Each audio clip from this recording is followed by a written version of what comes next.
Okay, so we're going to talk about reaching and how to anchor and stabilize through your body when you're doing that.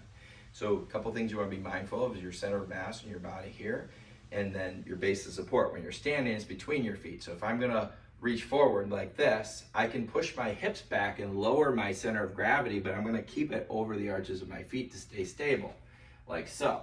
Because if I go forward, I'm going to tip and fall. If I go too far back, it's not going to really help me to reach forward, so that's not going to work. So what we can do, and a lot of people don't choose to do or don't think to do, is that when you're reaching forward, you can actually step forward and like a lunge and get your weight, your center of mass, over your base of support that way. The trick here is that you have to anchor through your back heel here, even though you're going to lift it up. And this is similar to when we do our bowlers. When we lift the heel and the sternum up together, they move together along that escalator.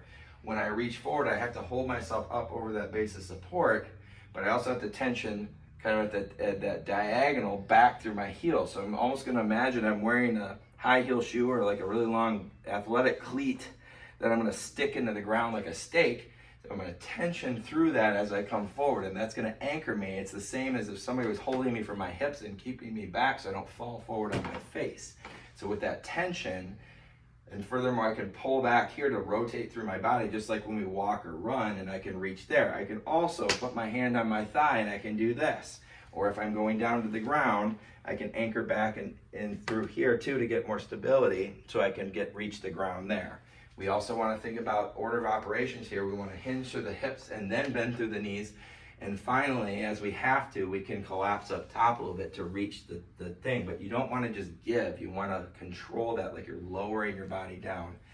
But again, anchoring and controlling through the hips more. Step, reach here. Step, reach here. Or if we're squatting, we push our hips back as much as we can to leverage ourselves so that we have counter tension to keep ourselves from falling forward, especially if that thing is heavy that we're lifting. Good.